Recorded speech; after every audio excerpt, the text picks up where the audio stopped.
അസ്സലാമു അലൈക്കും വറഹ്മത്തുള്ളാഹി വബറകാതുഹു. അൽഹംദുലില്ലാഹ് വസ്സലാത്തു വസ്സലാമു അലാ അഷ്റഫി റസൂലില്ലാഹ് വഅലാ ആലിഹി വസഹ്ബിഹി അജ്മഈൻ. അമ്മാ ബഅദ്. ഒരു മനുഷ്യന്റെ നാശത്തിന് വേണ്ടി അവന്റെ കുടുംബത്തിൽ നിന്നോ അവനുമായി ഏറ്റവും അടുത്ത് നിൽക്കുന്ന ആളുകളിൽ നിന്നോ അവന് ഏൽക്കാവുന്ന ഒരു ആഭിചാര കർമ്മമാണ് സിഹർ എന്നത്. സിഹർ എന്നത് തീർത്തും അനിസ്ലാമികപരമായ ഒരു കാര്യമാണ്. 90% ആളുകൾക്കും സിഹറുകൾ ഏറ്റത് അവരുടെ കുടുംബത്തിൽ നിന്നും അവരുമായി ഏറ്റവും അടുത്ത് ഇടപഴകി നിൽക്കുന്ന ആളുകളിൽ നിന്നുമാണ്. ഇങ്ങനെ സിഹറുകൾ ചെയ്യാൻ ഒരുപാട് കാരണങ്ങളുണ്ട്.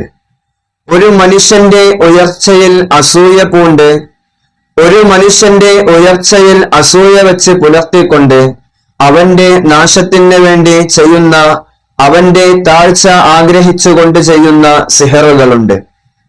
അതുപോലെ തന്നെ കുടുംബപരമായ പ്രശ്നങ്ങളിൽ നിന്ന് ശത്രുത കാരണമായി സിഹറുകൾ ചെയ്യുന്ന ആളുകളുണ്ട്. അതുപോലെ തന്നെ ഒരു കുടുംബത്തിന്റെ സ്വത്തിന്റെ അതല്ലെങ്കിൽ സമ്പത്തിന്റെ പേരിലുള്ള തർക്കങ്ങളിൽ നിന്ന് വൈരാഗ്യം കൊണ്ട് ചെയ്യുന്ന സിഹറുകളുമുണ്ട്. പലപ്പോഴും ഓരോ വ്യക്തികൾക്ക് ഏൽക്കുന്ന സിഹറുകളും അതുപോലെ തന്നെ ഓരോ കുടുംബത്തിന് ഏൽക്കുന്ന സിഹറുകളും രണ്ടും വ്യത്യസ്തമാണ്. ഒരു വ്യക്തിക്ക് ഏൽക്കുന്ന സിഹർ ആ വ്യക്തിയുടെ നാശം ആഗ്രഹിച്ചുകൊണ്ട് ചെയ്യുന്നതായിരിക്കും. പലപ്പോഴും കുടുംബ സ്വത്തുക്കളുടെ പേരിലോ കുടുംബ തർക്കങ്ങളിലെ പേരിലോ ചെയ്യുന്ന സിഹറുകള് പലപ്പോഴും ആ കുടുംബത്തിന് ഏറ്റതായി നമുക്ക് കാണാൻ സാധിക്കും. ഇങ്ങനെ കുടുംബത്തിന് ഏറ്റ സിഹറുകൾ ആ ഉമ്മയുടെയും ഉപ്പയുടെയും കാലശേഷം അവരുടെ മക്കളിലേക്കും അതിന്റെ ഓരോ ഭവിഷ്യത്തുകൾ അവർ അനുഭവിച്ചു കൊണ്ടേയിരിക്കുന്നു. ഇങ്ങനെ സിഹർ ബാധിച്ചവർക്ക് ഈ സിഹർ ബാത്തിലാക്കാനുള്ള ഖുർആനികപരമായ ഒരു പ്രതിവിധിയാണ് ഇൻഷാ അള്ളാഹ് ഇന്ന് നമ്മൾ ഇവിടെ പഠിക്കാൻ പോകുന്നത്.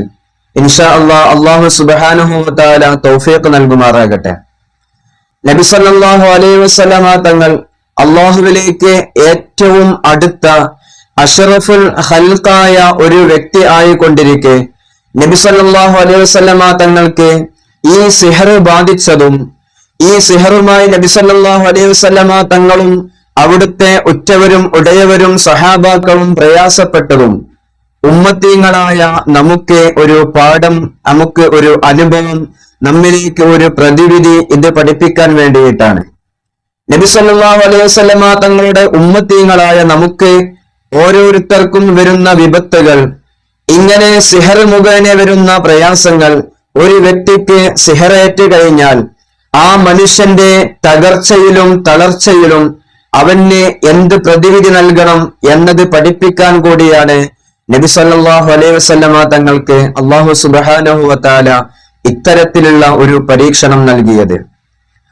ഒരു തവണ സൂറത്തുൽ ഫലഖും സൂറത്തുൽ നാസും പാരായണം ചെയ്ത സമയത്ത് നബി സല്ലല്ലാഹു അലൈഹി വസല്ലമ തങ്ങളുടെ സിഹറുകൾ അങ്ങനെ കെട്ടുകൾ അഴിയാൻ തുടങ്ങി. ഈ സമയത്ത് നബി സല്ലല്ലാഹു അലൈഹി വസല്ലമ തങ്ങൾക്ക് പരിപൂർണമായ ശിഫ ലഭിച്ചതായി നമുക്ക് കാണാൻ സാധിക്കും. നബി സല്ലല്ലാഹു അലൈഹി വസല്ലമ തങ്ങളുടെ ഈ ജീവിതത്തിൽ നിന്ന് നമുക്ക് മനസ്സിലാക്കാൻ പറ്റുന്ന പാഠം, മാരകമായ സിഹറുകൾ നമുക്ക് ബാധിക്കുന്ന സമയത്ത് നബി സല്ലല്ലാഹു അലൈഹി വസല്ലമ തങ്ങൾ അള്ളാഹുവിലേക്ക് അങ്ങേയറ്റം അടുത്തവരായതുകൊണ്ട് നബി സല്ലല്ലാഹു അലൈഹി വസല്ലമ തങ്ങൾക്ക് അതിന്റെ നിഷ്പ്രയാസം അല്ലാഹു സുബ്ഹാനഹു വ തആല ശിഫാ നൽകി. അള്ളാഹുവിൽ നിന്ന് അങ്ങേ അറ്റം അകലം ജീവിച്ചുകൊണ്ടിരിക്കുന്ന നമുക്ക് സിഹർ ബാധിച്ചാൽ ഈ 2 സൂറത്തുകൾ പതിവാക്കി കഴിഞ്ഞാൽ ഇൻഷാ അള്ളാഹ് അല്ലാഹു സുബ്ഹാനഹു വ തആല നമ്മുടെ സിഹറുകൾ ബാത്തിലാക്കി തരും. ഇൻഷാ അള്ളാഹ് സിഹർ പോലത്തെ മാരകമായ വിപത്തുകളിൽ നിന്ന് അല്ലാഹു സുബ്ഹാനഹു വ തആല നമ്മെ ഏവരെയും കാത്തു രക്ഷിക്കുമാറാകട്ടെ. അതുപോലെ തന്നെ ഈമാനോട് കൂടിയുള്ള, ഈമാനിനെ നഷ്ടപ്പെടുത്താത്ത ഒരു ജീവിതം അല്ലാഹു സുബ്ഹാനഹു വ തആല നമുക്കേവർക്കും നൽകുമാറാകട്ടെ. അസ്സലാമു അലൈക്കും വറഹ്മത്തുള്ളാഹി വബറകാതുഹു.